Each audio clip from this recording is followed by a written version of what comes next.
புரிஞ்சு வாழணும். ராமநாதனுக்கு மகளின் போக்கு சுத்தமாக பிடிக்கவில்லை. செல்லமாக வளர்ந்த மகள்தான் இருந்தாலும் திருமணத்திற்கு பின் அவள் செய்கைகளால் அவருக்கு நிம்மதி குறைந்தது. சம்மந்தி வீட்டார் தன்னளவுக்கு வசதி இல்லாதவர்களாக இருந்தாலும் தரமான குடும்பம். மாப்பிள்ளை பையன் பிரபலமான கம்பெனியில் விற்பனை பிரிவு மேலாளர். நல்ல சம்பளம். எந்த கெட்ட பழக்கம் கிடையாது. இந்த காலத்தில் இப்படி ஒரு பையன் கிடைப்பது என்பது அரிது. தன் மேல் உள்ள மரியாதையில் மருமகளை சம்மந்தி வீட்டார் எதுவும் சொல்வதில்லை என்பதால் அவருக்கு கொஞ்சம் நிம்மதி. இருந்தாலும் தேவையில்லாமல் கணவனுடன் சண்டையிட்டு நிம்மதியை கெடுத்துக்கொள்ளும் மகளுக்கு புத்தி புகட்ட வேண்டும் என்று மனதுக்குள் நினைத்து கொண்டிருக்கும் போது அவரது அலைபேசி சினிங்கியது. ஹலோ, ராமநாதனுக்கு அங்கிள், நான் ரவி. என்ன மாப்பிள்ள, நலமா? அப்பா அம்மா நலமா? திவ்யா எப்படி இருக்கா? ம், எல்லாரும் நலமாமா. நீங்களும் அத்தையும் நலமா? திவாகர் பேசினானா? நல்ல சுகம். திவா நேற்று பேசினான்.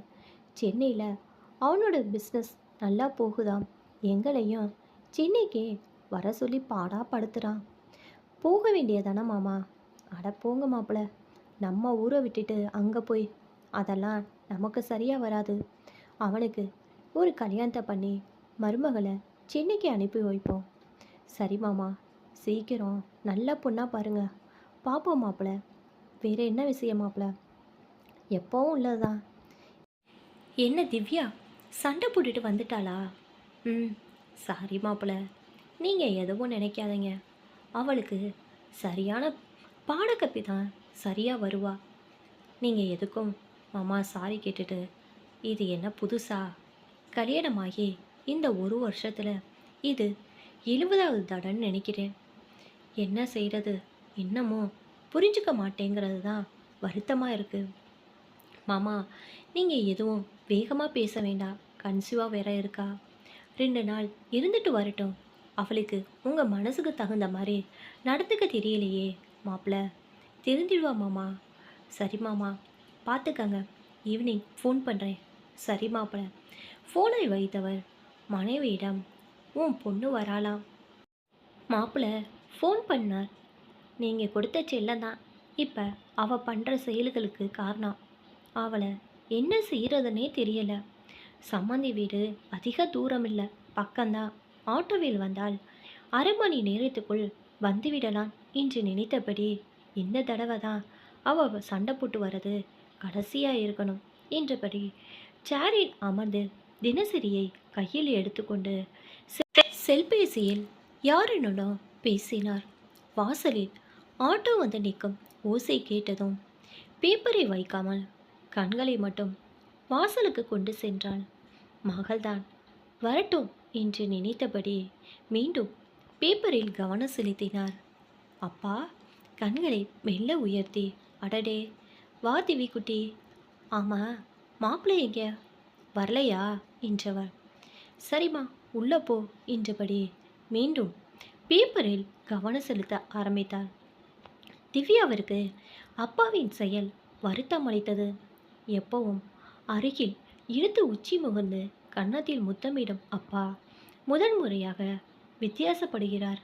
அவரின் செயல் வருத்தத்தை அளித்தது. உள்ளே நுழைந்ததும், மா, அப்பாக்கு என்னாச்சு என்றாள். என்னடி, வந்ததும் வராதுமா? அவருக்கு என்ன, நல்லா தான் இருக்காரு. யாரும் அவருக்கு முடியலைன்னு சொன்னாங்களா?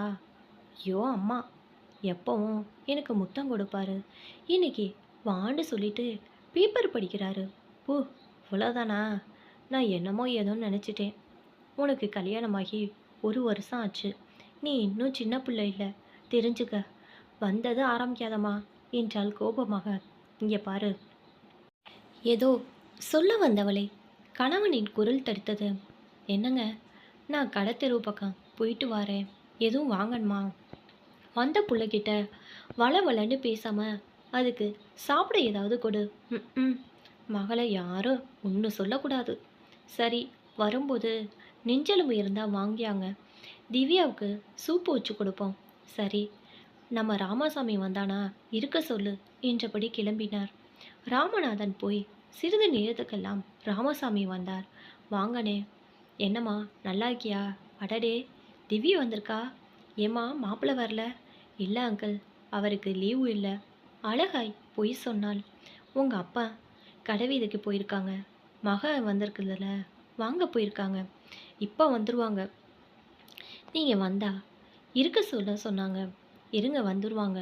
திண்ணையில் கிடந்த நாற்காலி அமர்ந்து திவ்யா குடித்த தண்ணீரை அருந்தியபடி சொக்கனூர் போயிட்டு வரேன் என்றார். என்ன விஷயம்னு? அவ்வளோ தூரம் அக்கா மக வீட்டுக்கு தான். சும்மா தானே? என்னத்த சும்மா? இந்தா நம்ம பிள்ளைங்கள கட்டி கொடுத்தோம். அதுங்க பாட்டுக்கு இருக்குதுங்க. பிரச்சனை இல்லாத சம்மந்தம். ராமு திவ்யாவை எப்படி வளர்த்தான்னு ஊருக்கே தெரியும். நாங்கள் கூட என் மகளை அப்படி வளர்க்கல. திவ்யா புகுந்த வீடு வசதியில் குறைஞ்சவங்களானாலும் மனசால உயர்ந்தவங்கன்னு அவன் அடிக்கடி சொல்வான். அவ இப்போ அவங்க கூட சந்தோஷமாக இருக்கிறது அவனுக்கு எவ்வளோ சந்தோஷமாக இருக்குது. ஆனால் அக்கா பொண்ணு வாழ போன இடத்துல மாமியார் மாமனார் புருஷன் எல்லாரும் குடும்பக்காரங்க தினமும் அடி உத தான்.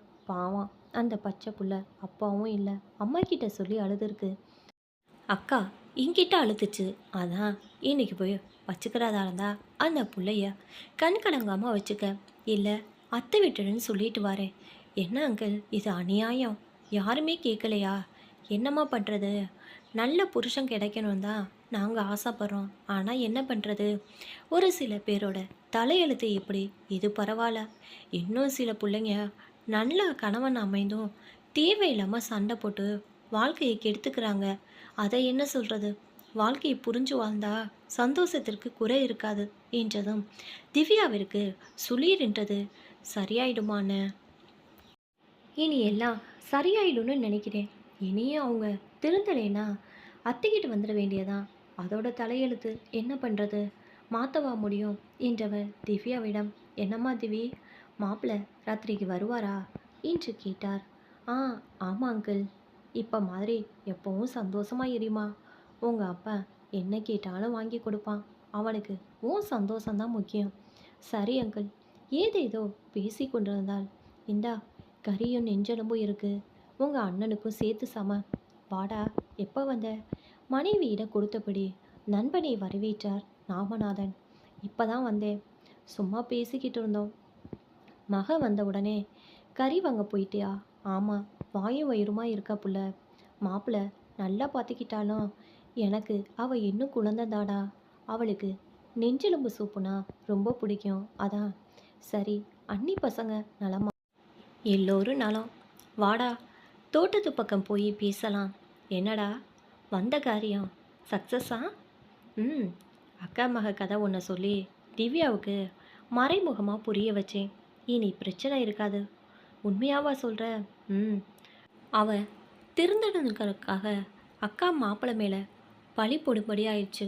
பரவாயில்ல, நம்ம புள்ள நல்லா இருக்கணும். நீ ஃபோன் பண்ணதும் வய வேலையை அப்படியே போட்டுட்டு வந்தேன்.